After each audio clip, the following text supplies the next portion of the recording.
तो दोस्तों अब हम देखते हैं कि हम किसी भी चीज को किस तरह मेजर कर सकते हैं with the help of vernier calliper. Suppose an object is placed between the two जार्स। अब वो कह रहा है आपने वर्नियर कैलिपर्स के जार्स देखे थे। यहाँ पे आपका एक जार लगा होगा, नीचे एक जार होता है, इसके दरमियान क्या होता है, आपकी कोई भी चीज आती है। ये एक्सटेंड करो, यहाँ पे रीडिंग कहाँ तक दी हुई है, 4 है, यहाँ पे आपका 3 होगा, यहाँ पे 2 होगा आपका, यहाँ पे कहीं पे 1 होगा। ये पूरा क्या होगा, आपका एक स्केल होगा, लेकिन इसने एक छोटा सा हिस्सा दिखाया हुआ है आपको समझाने के लिए। अब आपने क्या करना है, अपने कोई भी चीज रख देनी है जिसको आपने मेजर करना है, उसको जांच के दरमियान आपने लगा देना और स्क्रू क्या कर देना है, टाइट कर देना है, जैसे हम पेच नहीं करते हैं सर, आपने वो टाइट कर देना है। और कब तक टाइट करते जाना, जब तक वो यानी कि क्लोज ना उसके हो जाए, बिल्कुल क्लोज ना साथ लग जाए और बीच में, यानी कि वो फिट आ जाए। जैसे ही वो कोई वायर है जार्स के दरमियान बिल्कुल परफेक्टली फिट आ गया है, तो फिर आपने क्या करना है, उसके बाद आपने क्या करना है, रीडिंग लेना शुरू करनी है।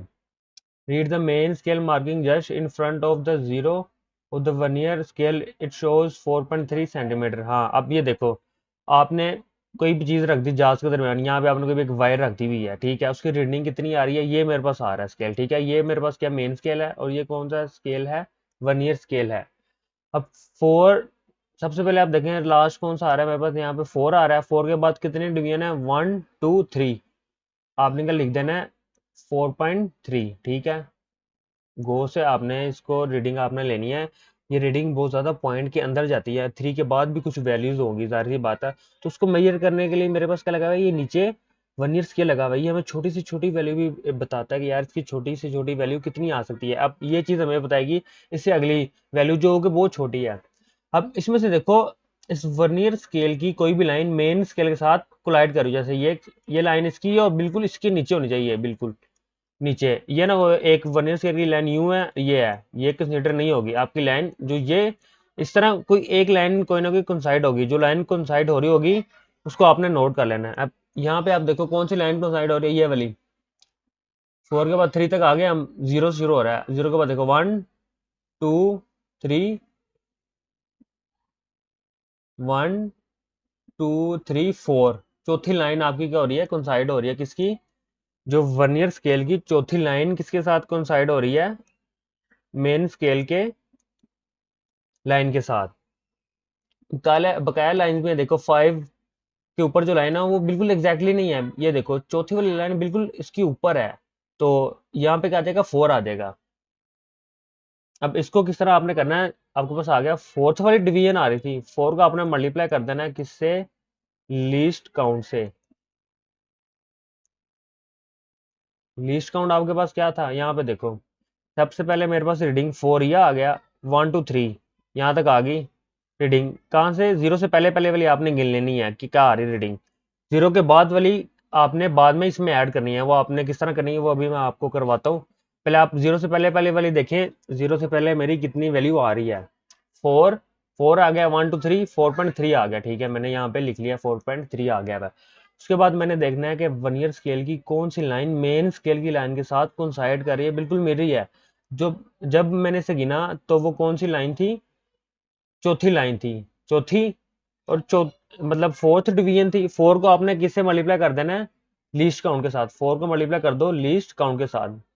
तो इसको जब आप और ऐड कर दो किसमें, 4 को 0.01 के साथ मल्टीप्लाई करके ऐड कर दो किसमें, 4.3 में, जो आपके पास ओरिजिनल लेंथ है। तो आपके पास फाइनल क्या आ जाएगा आंसर, 4.34 सेंटीमीटर। मतलब कि जो भी आपने कोई चीज़ यहाँ पे रखी थी उसकी लेंथ कितनी है मेरे पास, 4.34 सेंटीमीटर। ये तो वो कंडीशन थी जिसमें हमारे पास कोई एरर नहीं था, मतलब कि जीरो एरर, मेरे पास जीरो था। अक्सर यूं भी हो जाता है डिवाइस में एरर आ जाता है। तो एरर दो किस्म के हो सकते हैं, एक मेरे पास हो सकता है पॉजिटिव एरर, जीरो एरर, और दूसरा हो सकता है negative zero error.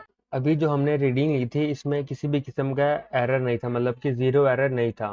Zero error basically क्या होता है, मैं आपको पहले भी करवा चुका हूँ कि आपका जो मेन स्केल का जीरो है वो उस किसी कोइंसाइड करे कि इसके साथ वर्नियर स्केल के जीरो के साथ, तो किसी किस्म का एरर नहीं आता। अगर ये आगे पीछे होता है तो हमें क्या करना पड़ता है, फेस एक एरर फेस करना पड़ता है। मतलब या तो वो जीरो एरर हो सकता है पॉजिटिव, या वो जीरो एरर हो सकता है नेगेटिव। जो ये वाली हमने अभी रीडिंग की थी इसमें हमारा किसी भी किस्म का कोई एरर नहीं था। हमने सिंपली क्या किया, वैल्यू को काउंट किया, 0 से पहले जो वैल्यू आ रही थी वो लिख ली, वो 4.3 आ रही थी। इसके बाद का मसला आ रहा था, हमने देखा कि कौन सी वो वर्नियर स्केल की जो लाइन थी मेन स्केल के साथ कोइंसाइड कर रही थी, जो 4 थी। हमने 4 को लीस्ट काउंट से मल्टीप्लाई किया और उसको प्लस कर दिया 4.3 में, जो हमारी पीछे वाली वैल्यू थी, जो पीछे वाली लेंथ को हमने मेजर किया था। तो मेरे पास फाइनल आंसर क्या आ गया, 4.3 सेंटीमीटर। तो आगे मैं आपको पहले भी करवा चुका हूँ कि जो आपका पॉजिटिव जीरो एरर होता है वो होता है राइट साइड पे अगर जीरो आ जाए। अगर वर्नियर स्केल का जीरो मेन स्केल के राइट साइड पे आ जाए तो वो कौन सा एरर होगा आपके पास, पॉजिटिव जीरो एरर। ये देखो, ये है ना आपके पास मेन स्केल का, और ये आपको जीरो आ रहा है जी वर्नियर स्केल का, तो ये राइट साइड पे आ रहा है। तो ये एरर आपका कौन सा होगा, पॉजिटिव जीरो एरर। इसकी हम क्या करेंगे, वैल्यू फाइंड करेंगे, और जो आंसर आएगा उसमें से माइनस करेंगे, किसमें से, एक्चुअल लेंथ में से। अपनी एक्चुअल लेंथ में से जो आंसर आएगा हम कैलकुलेशन करके पॉजिटिव जीरो एरर निकाल के उसको एक्चुअल लेंथ में से माइनस करेंगे, फिर जो हमारे पास एक फाइनल आंसर आएगा। तो हम जरा रेस कर लेते हैं, आगे आपको बताना है किस तरह ये सारा होगा। तो इससे एग्जाम्पल को हम लेते हैं। इसमें देखो, जीरो आपका, ये जीरो है मेन स्केल का, और इसका कहाँ पे आ रहा है, यहाँ पे आ रहा है थोड़ा सा राइट साइड पे है, तो एरर कौन सा है, पॉजिटिव जीरो एरर है। अब हमने इसकी ना ये वाली डिवीजन देखनी है कि कौन सी ना अटैच हो रही है। अब जो भी वर्नियर स्केल की डिवीजन आगे वाली मेन स्केल के साथ कोइंसाइड करेगी, बिल्कुल उसके नीचे होगी, उसकी जोन सा भी वो नंबर होगा, उस नंबर को हम क्या करेंगे, मल्टीप्लाई कर देंगे किसके साथ, लीस्ट काउंट के साथ। और जो आंसर आएगा वो क्या करेंगे, एक्चुअल वैल्यू में से, जो हमारे पास एक्चुअल वैल्यू थी उसमें से माइनस उस आंसर को कर देंगे। अब यही एग्जांपल लेके चलते हैं हम।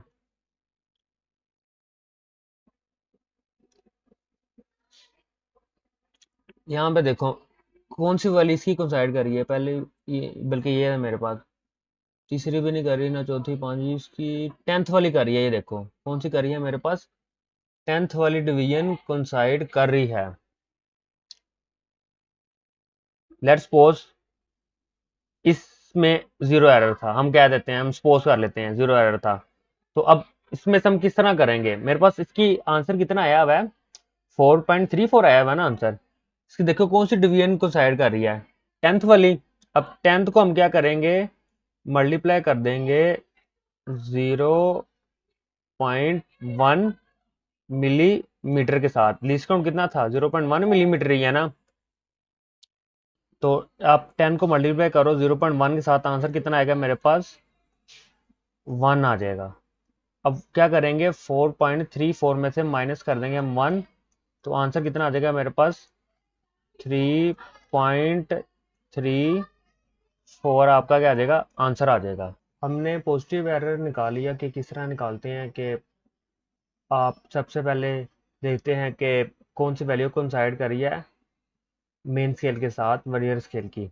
जो लाइन कोइंसाइड कर रही होती है उस लाइन नंबर को हम मल्टीप्लाई कर देते हैं किससे, लीस्ट काउंट से, और फिर उसे माइनस कर देते हैं किससे, अपनी एक्चुअल वैल्यू से। तो मेरे पास क्या आ जाता है, मेरे पास जो करेक्ट रीडिंग आ जाती है। अब जो दूसरा एरर है हमारे पास वो है negative error, negative zero error. अब वो क्यों आता है, जब आपका वर्नियर स्केल लेफ्ट साइड पे चला जाता है। देखो यहाँ पे जीरो कहाँ पे आ रहा है, मेरे पास लेफ्ट साइड पे आ रहा है। अब हमने देखना है कि इस जो वर्नियर स्केल की कौन सी लाइन कोइंसाइड कर रही है मेन स्केल के साथ। 1 2 3, देखो थर्ड वाली लाइन, थर्ड वाली मेरी लाइन किसके साथ कोइंसाइड कर रही है, मेन स्केल के साथ। तो टोटल कितनी है आपके पास, 10 होती हैं, 10 में से आप माइनस कर देंगे 3, मतलब कि 10 डिवीजन होती है ना, जोन सी वैल्यू कोइंसाइड कर रही होगी उसको 10 से माइनस कर देना हमने। आंसर मेरे पास आ जाएगा इक्वल टू 7। पॉजिटिव एरर में हम क्या करते थे, जो वैल्यू आती थी उसको डायरेक्ट लीस्ट काउंट से मल्टीप्लाई करते थे, लेकिन यहाँ पे क्या करना है, जो लाइन कोइंसाइड कर रही होगी उसको पहले 10 में से माइनस करना है। जैसे कि अब तीसरी लाइन है ना मेरे पास, 10 में से 3 माइनस कर दो 7 आ गया, फिर इससे मल्टीप्लाई कर दो किसके साथ, लीस्ट काउंट के साथ। जब इसे लीस्ट काउंट के साथ मल्टीप्लाई हम करेंगे 0.7 आंसर आएगा। उसको हम क्या कर देंगे, मेरे पास आंसर क्या आएगा 0.7। अब नेगेटिव था तो हम क्या करेंगे, ऐड करेंगे प्लस, क्यों, क्योंकि ये थोड़ा सा स्केल इधर चला गया हुआ था मेरे पास लेफ्ट साइड पे, तो इस वजह से हम प्लस कर रहे हैं 0.7। मेरे पास आंसर आ जाएगा तकरीबन 5 कुछ आंसर आ जाएगा, 3 जितना भी आगे आंसर आ जाएगा 5.3 के करीब करीब मेरे पास आंसर आ जाएगा। तो इस तरह हम क्या करते थे, नेगेटिव जीरो एरर फाइंड करते थे। नेगेटिव जीरो एरर में आप दोबारा सुन ले क्या करते हैं हम देखते हैं कि कौन सी लाइन कोइंसाइड कर रही है वर्नियर स्केल की मेन स्केल के साथ। जो सी लाइन कोइंसाइड कर रही होगी उसको 10 में से माइनस कर देते हैं। यहाँ पे 3 कर रही थी, 10 माइनस 3 आ गया। जो आंसर आएगा उसको मल्टीप्लाई करना है लीस्ट काउंट के साथ। लीस्ट काउंट का हमारा आंसर आएगा 0.7, उसको जो हमारी फाइनल रीडिंग होगी उसमें से माइनस कर देते हैं। तो मेरे पास क्या आ जाता है, zero error, negative zero error correct हो जाता है। इससे हम कहते हैं एरर की करेक्शन। या तो आपके पास दो किस्म के एरर आएंगे, या तो पॉजिटिव एरर एरर आएगा या तो नेगेटिव आएगा। अब उसको करेक्ट करने का कहलाता है एरर करेक्शन कहलाती है। तो अगर पॉजिटिव एरर आएगा उसको माइनस करेंगे हमारी एक्चुअल वैल्यू में से, अगर नेगेटिव आएगा तो प्लस करेंगे।